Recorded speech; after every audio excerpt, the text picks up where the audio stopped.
ओम दुर्गाय नमः। जय माता दी। नमस्कार, मेरे YouTube चैनल पर आप सभी का बहुत बहुत स्वागत है। जिन भी बच्चों के विवाह में बहुत ज़्यादा परेशानियां हो रही हैं, रिश्ते आते हैं लेकिन बात नहीं बन पाती है, लाख प्रयास कर लिए हैं, बहुत सारे उपाय भी कर लिए हैं, माता पिता बहुत ज़्यादा परेशान है बच्चों के विवाह को लेके, लड़के हों या लड़कियां, रिश्ते आते तो हैं लेकिन कहीं बात नहीं बन पाती है और कभी कभी तो किसी बच्चे के तो रिश्ते ही नहीं आ रहे हैं। बिल्कुल विवाह की उम्र हो गई है लेकिन बहुत ज़्यादा परेशानी आ रही हैं। तो कभी कभी पितृ दोष भी जैसे होता है कुंडली में, उस वजह से भी बहुत सारे काम घर के रुक जाते हैं, जैसे घर में मांगलिक कार्य होना और भी अच्छी अच्छी खुशी आना, लेकिन कुछ नहीं आता है जब पितृ दोष होता है। तो 21 तारीख को है अमावस्या, बहुत बड़ी अमावस्या है, श्राद्ध चल रहे हैं इस समय पर, तो यह अमावस्या और भी ज़्यादा फलदायी हो गई है। इसलिए हम जो उपाय लेके आए हैं वह इसी अमावस्या पर करना है, ताकि पितृ दोष अगर किसी बच्चे की कुंडली में हो या घर में हो, लड़के हो या लड़कियां, तो इस उपाय को करने के बाद 101% पितृदोष खत्म हो जाएगा। और जिन बच्चों के विवाह में रुकावटें आ रही हैं उनके विवाह जल्दी से जल्दी, रिश्ते भी आना शुरू हो जाएंगे और विवाह भी संपन्न हो जाएंगे। ऐसा इस उपाय को करने के बाद देखा गया है। यह उपाय बहुत ज़्यादा आजमाया हुआ है। तो अब हम बताने जा रहे हैं कि इस उपाय को करने के लिए क्या क्या चीज़ की ज़रूरत है। अमावस्या वाले दिन सुबह 11 बजे तक इस उपाय को कर लेना है। बहुत ही ज़्यादा फलदायी है, आजमाया हुआ उपाय। करना क्या है कि आपको जो उड़द की दाल होती है, जो पितरों को के हर किसी के घर में श्राद्ध में बनाई जाता है, जो पकवान बनाए जाते हैं, तो उड़द की दाल को बहुत ही ज़्यादा पितरों के लिए महत्वपूर्ण माना गया है। तो 4 कचौड़ी आप बनाइए आटा गूंथ के, नमक डाल के, और थोड़ी सी उड़द की दाल भिगो दीजिए। फिर उसे पीस के जैसे पिट्ठी बना लेते हैं, पिट्ठी भर भर के आप केवल 4 कचौड़ी बनाइएगा और उनको सरसों के तेल में सेकने के बाद फिर उन चारों कचौड़ियों को एक के ऊपर रखिएगा प्लेट में। और फिर सबसे ऊपर वाली कचौड़ी पर या तो आप बाज़ार से लड्डू मंगा के रख सकते हैं, और या अगर लड्डू ना मंगा सकें तो एक छोटी सी गुड़ की डली रख दीजिएगा।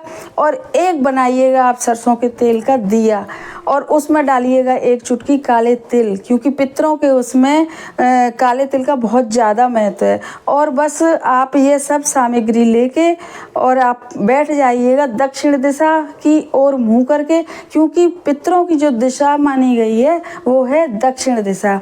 और आपके घर में, आपके किसी भी कमरे में हो, बरामदे में हो, तो आप आसन डाल के बैठ जाइएगा और एक छोटे से लोटे में या गिलास में पानी भी साथ में लीजिएगा। अब आपको करना क्या है कि उस जो प्लेट में जो 4 कचौड़ी रखी हैं और लड्डू रखा है, या तो रखा है आपने गुड़ की डली रखी है, और उसको अपने हाथ में लेके आप, और वह सरसों के तेल का दिया प्रज्वलित करके, और बस आप अपने पितरों का ध्यान अपने ध्यान में लगा के, और बच्चों के जिस भी लड़का हो चाहे लड़की हो, उसका अपने विवाह के लिए सोच के अपने मन में बस अपने प्रार्थना करिए अपने पितरों से।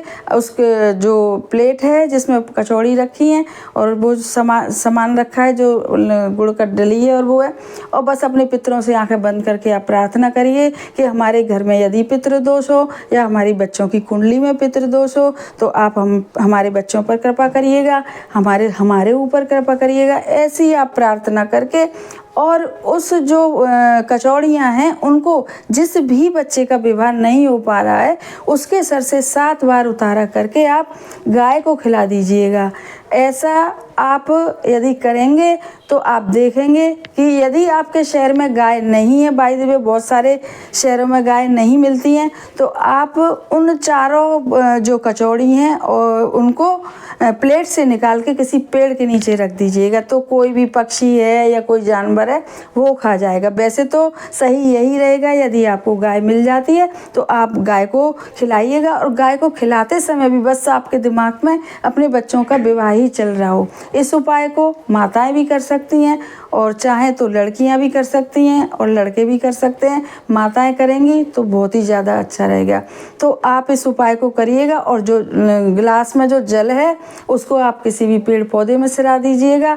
दीपक को जब तक दीपक बुझ ना जाए तब तक उसी दिशा में आपको दीपक को रखना ही रखना है। यह उपाय केवल आपको एक बार करना है इसी अमावस्या को, तो आप देखेंगे कितनी ही जल्दी आपके बच्चों के रिश्ते आ रहे हैं और जल्दी से जल्दी विवाह संपन्न हो रहे हैं। हमारे चैनल को सब्सक्राइब करिए, वीडियो को ज़्यादा से ज़्यादा शेयर करिए और लाइक करिए और कमेंट बॉक्स में लिखिएगा जय श्री राम।